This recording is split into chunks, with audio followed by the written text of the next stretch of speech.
has been excellent. UAE has been excellent. Bahrain, Kuwait. I mean, Kuwait did shoot down 3 of our planes. The only planes, really, that we lost with friendly fire, they call it. I call it unfriendly fire. They unfortunately didn't know how to use our great Patriots. The pilot said, what kind of a missile's coming at us? Patriot. Boom, they got out. Because they know a Patriot never misses. So they had beautiful Patriots. There were planes heading in their direction. Unfortunately, they decided to shoot those planes. They were our planes. So, NATO is a paper tiger. Now, he's coming to see me on Wednesday, as you know. He's a wonderful guy. Secretary General is great. And Mark Rutte, he's a great person, but he's got... And it all began with, if you want to know the truth, Greenland. We want Greenland. They don't want to give it to us. And I said, bye-bye. Okay, thank you very much, everybody. Thank you. What about rising gas prices for Americans who are concerned? General,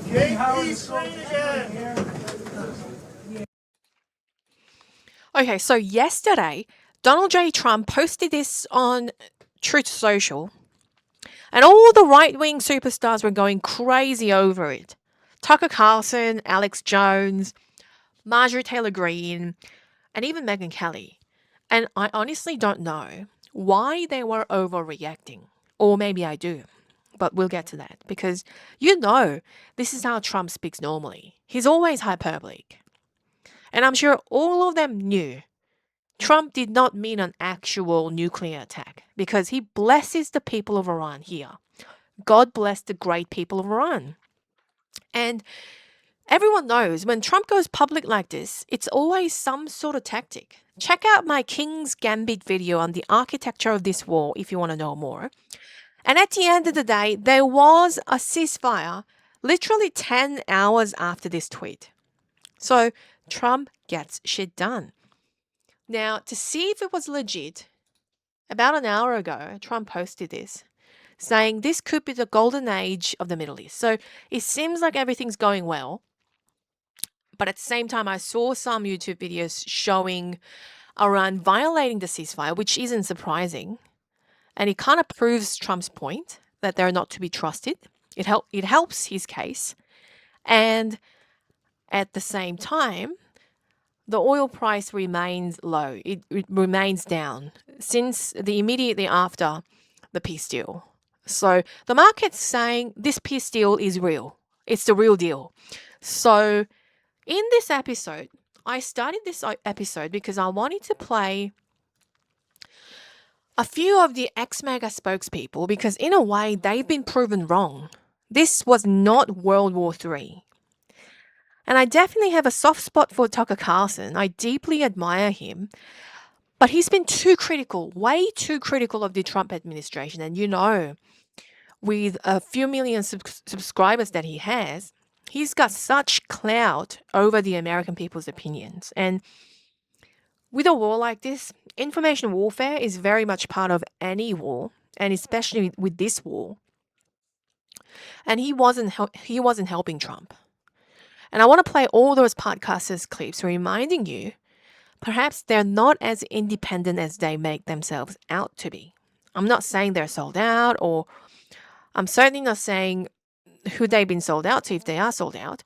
But I recommend you read between the lines and encourage you to think for yourself. Who benefits from the fear they generate? Statement that the President of the United States put out at 8:03 a.m. Eastern Time on Easter morning that said this, and we're going to read it in its entirety, not in outrage or self-righteousness, but honestly in horror. Quote, Tuesday will be power plant day and bridge day, all wrapped up in one in Iran. There will be nothing like it. 3 exclamation points. Open the fucking Strait, you crazy bastards, or you'll be living in hell. Just watch. All caps. Praise be to Allah. President Donald J. Trump. Now, a lot of people reading that imagined, of course, this can't be real. Did the President of the United States really just write that? And it is real. It is maybe the most real thing this president has ever done. and also the most revealing. On every level, it is vile on every level.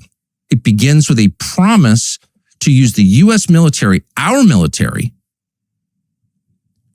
to destroy civilian infrastructure in another country, which is to say to commit a war crime, a moral crime against the people of the country, whose welfare, by the way, was one of the reasons we supposedly went into this war in the first place. They're being killed by their government. We have to rescue them.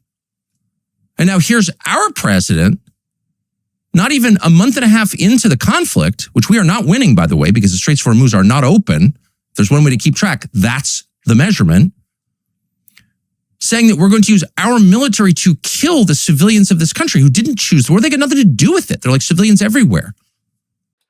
In this clip, Tucker sounds way too preachy. Like, we know what kind of man Trump was. He's not the most moral or ethical person, but that's sort of beside the point. It's not about, we didn't vote him on his character, if you know what I mean. And why? What do you think is going to happen? You think we're going to be okay? I hope so. Of course. I don't know. Do you think about it? I'm confused. I can't believe we went to this war. When we started bombing Iran, I was like, this can't be true. And what about Lebanon now? I know. Israel's invaded Lebanon. Yeah. So with Joe, I'm sort of with Joe. I was confused as well when we started bombing Iran. So, I mean, what's wrong with being confused? I think he's being real. Eid. Well, they're trying to, supposedly, they're trying to stop the terrorists. Yeah, that's crazy, though, if you're the terrorist. You know what I'm saying? Like, if you want to stop them, fucking stand in front of the fucking mirror and start there. Terrifying. But I mean, I wouldn't call it he does war, but I you mean what they're doing right now in Gaza? Yeah, and I'm not jumping on you. Iran is war. I know people are saying, oh, Theo is the new hero and whatever, but I think Theo's being a bit theatrical, if you know what I mean. That's war. Iran's a real enemy. You know, it's a different... Are they an enemy to America? Well, what they are is the largest country in terms of like state-sponsored terrorism. They're the largest sponsor of terrorism. But also, you got to think why. You know, and this is not excusing anybody for Islamist ideology, because it's scary, because they want a global caliphate, right? They're radicals. But you got to go back to what happened in that country. And if you go back to what happened in that country, they tried to nationalize oil. Iran was like a westernized country. Girls were wearing miniskirts. Everybody's hot. You seen that video from the 70s of Iran? Yeah, bro. Everybody Tits looked are popping. great. Just popping. What happened is slowly but surely, and quickly at first, because when they tried to nationalize oil, the CIA swooped in and they got that guy out of office, and they allowed these Islamic, radicalists to start running the country. Well, that's when Hezbollah started, right? I don't know exactly when Hezbollah started, but the point is the country was doing fine before we monkeyed with it. And we monkeyed with it because they were not getting enough of the money from the oil. So it was the British Petroleum Company, I think. Put it into perplexity, the story of Iran, their government being overthrown. I think it was in the 1950s. So when you see like how it all played out and why it is what it is today, Jesus Christ, you'd be mad too. Yeah. And when you're mad and you're surrounded by bigger enemies that all have nuclear weapons, you don't even have nuclear weapons, wouldn't you be trying to make them? You know what I'm saying? Like, I'm not saying Iran should have nuclear weapons. I don't think anybody should have nuclear weapons. But Israel gets to have them. Allegedly. This is the problem. Allegedly. Everything's allegedly with them. But allegedly except for the genocide. They don't officially have them. Like, he's on the new bandwagon that is anti-Trump, and he knows it'll get, like, viral support. How do we 25th Amendment is The problem is to get the 25th Amendment is harder than impeachment. You have to get 2/3 of the House and 2/3 of the Senate. So what do we do? Tackle Trump and pretend, let him pretend he's president and publicly report that he's going through a health issue and Vance take over. It literally needs to be something like that. Alex honestly looks like he's about to have a mental breakdown, and to turn against Trump like that so abruptly and so vehemently, it's so rude. Alex supported Trump for like over 10 years. And to pull out the 25th Amendment card like that, it's so casual. Like, it's so nasty. And how does that help the world? How does that help the US? And like Vance was mentioned, I do think all these anti-Trumpers, all of a sudden, they want Vance in power, but can't they wait until 2028? Like, he's already on the same team. Like, what's the rush? And for what? Like, what is the motivation? Truly, just taking it to the next level. Quote, "A whole civilization will die tonight, never to be brought back again. I don't want that to happen, but it probably will. However, now that we have complete and total regime change, where different, smarter, and less radicalized minds prevail, maybe something revolutionarily wonderful can happen. Who knows? We will find out tonight. One of the most important moments in the long and complex history of the world. 47 years of extortion, corruption, and death will finally end. God bless the great people of Iran." Now, as you can imagine, that post did not go over well with the Iranians or with many Americans. I mean, I don't know about you, but I am sick of this shit. I'm sick of it. The tweet was actually respectable towards the people of Iran. And as a leader who's in the middle of the war, it's natural and good to project power. Would you rather have him like be apologetic? Is that what you want? Do you want to lose? Don't you want to win? I genuinely think these podcasters and the right-wing celebrities that are on the bandwagon of anti-Trump and, you know, America first and whatever, I genuinely think they're smarter than they show. I think they understand that America can't be completely isolated from the Middle East. Whether or not they like it, America is entangled as a hegemon. If they're not involved in this war, it means they're going to give way to China and Russia. So if not going with this war and not fighting it is giving in to China and Russia. And that's what people don't know. That's what the public doesn't know.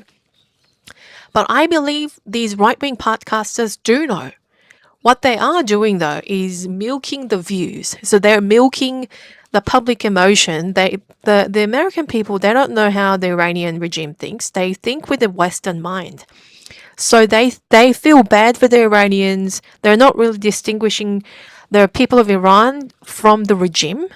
And yeah, so people are a bit ignorant, I would say, if I can say that. That's a rude thing to say, but I'm going to say it. So I'm about to show you Steve Crowder clip because I think this guy understands viscerally the fundamental difference between the Western frame of thinking and the non-Western way of thinking, particularly the Middle Eastern thinking. I've seen people say that killing any innocent civilians, first off, is a war crime, no matter the context, even if you're not targeting them. And I've seen people say that is fact, that's evil, and that makes Donald Trump evil because it goes against God to kill innocent people. I understand that you are not supposed to kill non-combatants. That's not lost on me. Now, we know that the Iranian regime has said we will have citizens, right, hand in hand surround. They will be at the power plants. They will be at these sites. Let me tell you what that really means. What that really means is the regime, the remaining members, have gone to families and told them that they will be executed unless they act as human shields. And for someone to say, you can't kill an innocent life knowingly, you have told terrorists all you need to do to beat the United States is put one woman or child there. Because our policy is, we won't do anything. And if you really think that they're doing this because they value human life, and by the way, that's what some people are saying and trying to carry their water, we can't do this because we actually do have a moral compass as a nation. You could easily test it out by putting women and children on the bases that they target or the ships. See if they value human life so much they stop targeting them. But we don't do that because we're not animals like them. Oh. Thank you for listening. I'll see you in the next one.